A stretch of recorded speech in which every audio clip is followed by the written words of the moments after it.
Bom, então hoje vamos falar um pouco sobre reações reversíveis. Sou a professora Ângela Ferreira. Eu peço que curta o vídeo e continue me assistindo para você entender o que é esse processo. Falando de reações reversíveis, a gente vai entender um pouco sobre entender o que acontece no processo de equilíbrio químico. O que seria um processo reversível?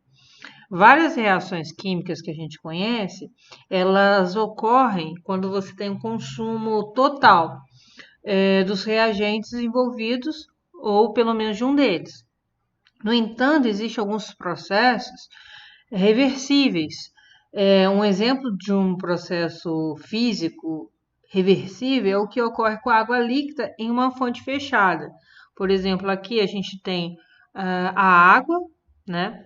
E o que acontece com isso? Como montamos esse sistema fechado, a água líquida, ela em condições ambientes, ela começa a diminuir, o nível da água começa a diminuir com o tempo.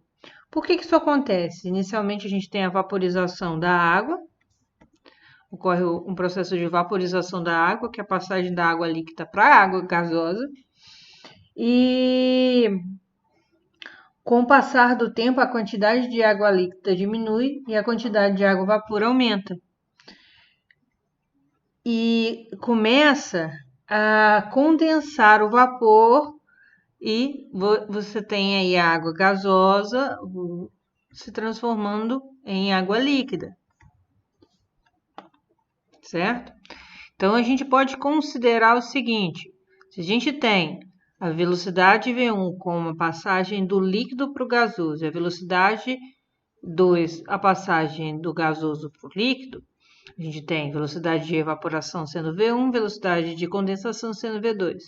A equação, a reação direta seria V1, a reação inversa seria V2. Então, num processo reversível é aquele em que eu posso ir na reação direta e também vai acontecer na reação inversa, reação, desde que você esteja num processo um recipiente fechado. Então, a água líquida se transforma em água gasosa e a água gasosa se transforma em água líquida. E nós podemos representar isso graficamente, esse equilíbrio que acontece, essa reversão que acontece. Uma consequência importante desse fato que foi mencionado, né, de você poder, a velocidade da reação direta e da reação inversa chega a um momento que elas são iguais, e você tem o equilíbrio. Elas permanecem constantes, porém, não obrigatoriamente essas velocidades elas vão ser iguais, elas têm que ser constantes. Na reação química reversível, a velocidade inicial da reação é direta é máxima, como a gente pode observar no gráfico aqui, ela começa no máximo. E no decorrer do tempo, a velocidade vai diminuindo, e ao passar do tempo, ela se torna constante. Já a reação inversa, ela começa no mínimo, com o passar do tempo ela vai aumentando e ela chega a ser constante. E ao atingir o equilíbrio, as velocidades elas se igualam. O equilíbrio dessa reação ela seria a partir desse momento onde as velocidades são iguais, tá bem? E aí aqui a gente tem, então, em um determinado tempo, a gente vai ter que a velocidade V1 e a velocidade V2, elas são iguais. Então, eu tenho aí um sistema que a gente pode chamar de sistema em equilíbrio. A gente pode fazer algumas considerações de processo de situações diferentes, onde eu tenho o N2O4 passando para o 2NO2, e aí eu vou ter a concentrações, eu tenho diferentes soluções, olha só. Eu tenho momentos onde eu cheguei ao equilíbrio, eu cheguei a concentrações constantes, elas não estão mudando mais, mas eu tenho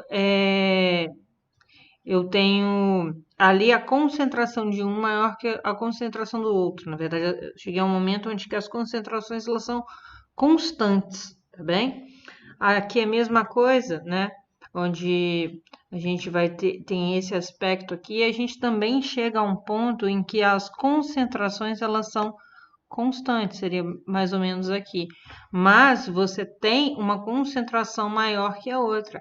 No caso, a concentração aqui do azul, que o NO2, ela é maior que a concentração do N2O4.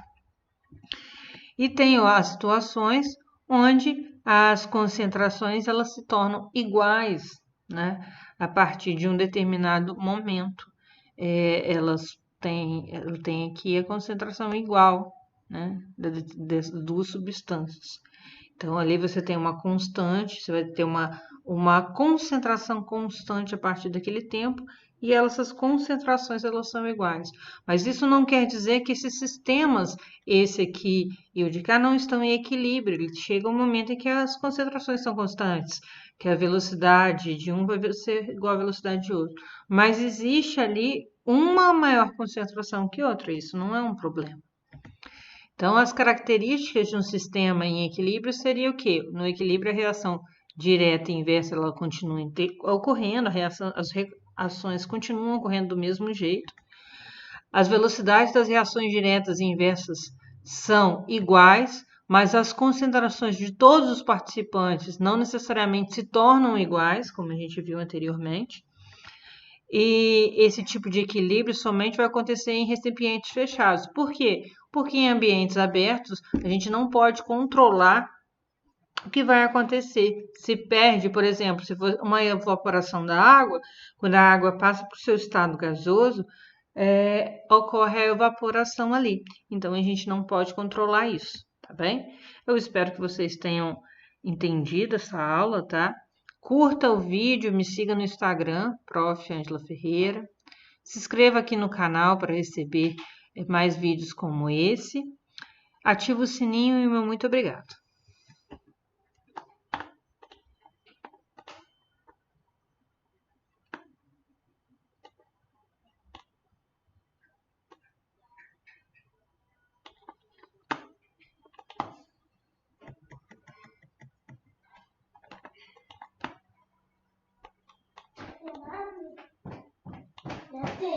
Você escovou o dente?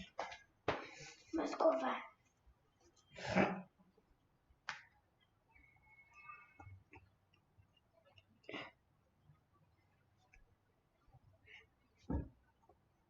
Depois eu amarro, Miguel. Deixa eu só terminar de gravar aqui.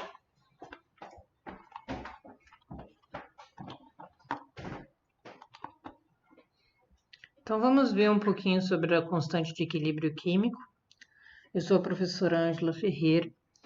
Eu peço que curta o vídeo e continue me assistindo para entender um pouco mais sobre isso. O que seria a constante a constante de equilíbrio? Vamos lá. A gente vê em cinética que a gente pode representar a velocidade de uma reação a partir de uma constante de velocidade e a concentração dos meus reagentes. Então, eu poderia, por exemplo, para a minha reação direta, que eu chamei aqui de 1, onde ela vai da esquerda para a direita, eu poderia dizer o seguinte, que a minha velocidade V1 é igual a uma constante de velocidade 1, que multiplica a concentração de H2O4 elevado ao coeficiente dele, que seria esse aqui, certo?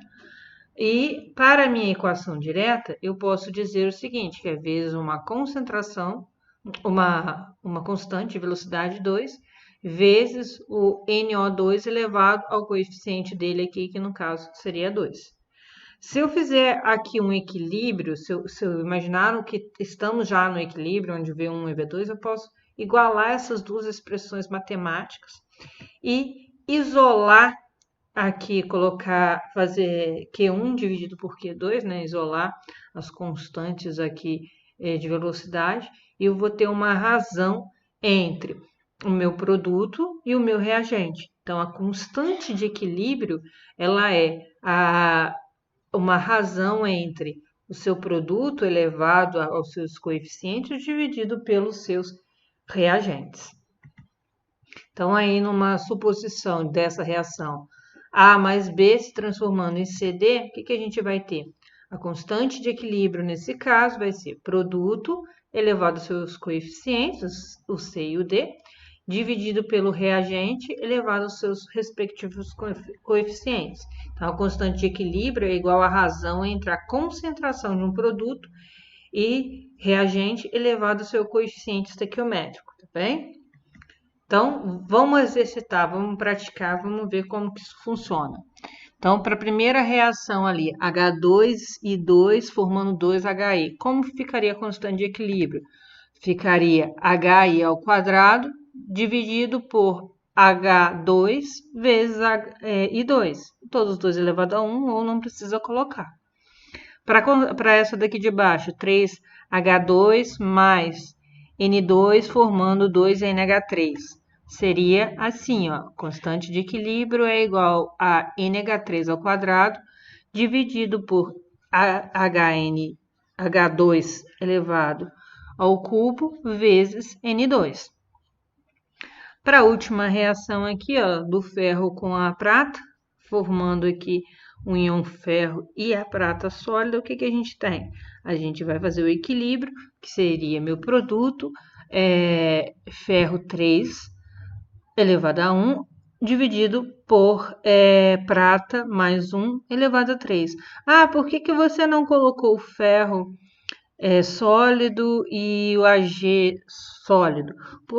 Pelo seguinte fato, os sólidos não participam do cálculo das constantes, a gente não coloca eles. Nós colocamos os gasosos, os aquosos, mas sólido a gente não coloca, tá bem?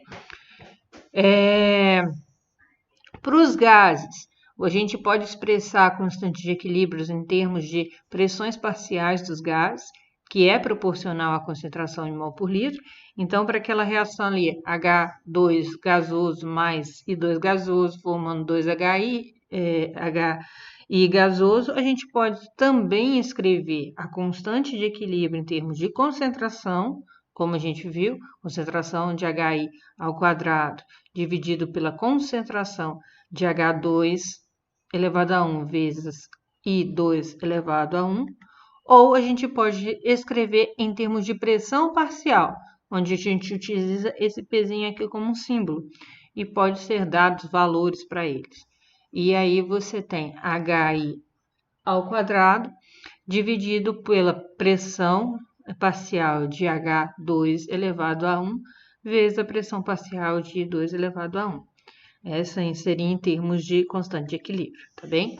A gente costuma fazer uma tabelinha de cálculo de constante de equilíbrio, que é o seguinte, considerando um sistema, vamos colocar aqui uma situação exemplo, tá? Considerando um sistema fechado de temperatura de 100 graus Celsius com volume de 1 litro, onde são adicionados 10 mols de N2O4, calcule o valor da constante de equilíbrio dessa reação, sabendo que no final do processo foram produzidos 4 mols de NO2. Então, a gente tem essa reação aqui, um N2O4 formando 2 NO2. Então, a gente vai montar uma tabelinha onde você vai colocar seu reagente e seu produto. Inicialmente, o que a gente tem? Inicialmente, a gente tem 10 mols de N2O4 e a gente não tem nada de NO2 porque a reação está começando a ocorrer, tá? E no equilíbrio, no processo final, lá no equilíbrio, eu sei que são produzidos 4 mols de NO2. Então, eu sei que o que vai acontecer? Que vai chegar num ponto, graficamente, que eu vou estar com a minha reação aqui ocorrendo, entendeu? E ela vai chegar na constante, na concentração constante, que foi, no caso do NO2, o 4 mol por litro. Então, o que foi produzido até o equilíbrio de NO2? Apenas 4 mols, eu não tinha nada inicial, não gastei nada, eu simplesmente produzi. Então, a reação foi formada 4 mols de NO2. Foi consumido proporcionalmente, se eu formei, como aqui a estequiometria é 1:2, se eu formei 4 mols de NO2, eu tenho que ter consumido a metade de N2O4. Então, foram consumidos 2 mols de N2O4. Se foi consumido, foi gasto, eu vou ter que retirar isso aqui do meu equilíbrio. Então, vou fazer aqui, ó, graficamente mostrando aqui, seria esse ponto aqui, né? Depois que eu consumi, né? Que eu diminuí a concentração, e eu vou fazer a diferença entre 10 e 8, porque no reagente a gente consome, no produto a gente produz. Então, eu faço lá, por exemplo, se no início eu tenho 10 e foi consumido 2, então eu vou ter que diminuir, ter que fazer a subtração. Então, eu vou ter 8 mols por litro sendo produzidos. No final, na verdade, né? E se eu tinha nada no início e eu formei 4, eu vou somar, digamos assim, 0 com 4 e vai dar 4. Por que eu falo somar? Porque aqui pode ser que no início eu tenha alguma coisa, depende de cada relação, tá bem? Mas para essa situação seria a tabelinha assim. Então, como seria a constante de equilíbrio para a expressão? Seria NO2 ao quadrado dividido por N2O4. Então, o equilíbrio seria o que você tem lá de NO2, que seria 4 ao quadrado, dividido por 8, que você vai ter 16 por 8, 2 mols por litro. Esse seria a constante de equilíbrio. Na verdade, você não costuma colocar aqui, pode colocar ou não, essa unidade. Por que foi colocada essa unidade aqui? Porque no caso aqui o mol por litro está ao quadrado, quando cortou com outro mol por litro vai sobrar apenas 1 mol por litro. Mas não necessariamente precisa na constante colocar a unidade, tá bem? Então isso seria o que é constante de equilíbrio. Eu espero que vocês tenham entendido, que vocês tenham curtido esse vídeo. Deixe nos comentários as dúvidas e sugestões. Se inscreva no canal se não é inscrito, ativa o sininho para receber as notificações. Caso queira, me siga no Instagram, Prof. Angela Ferreira, meu muito obrigada.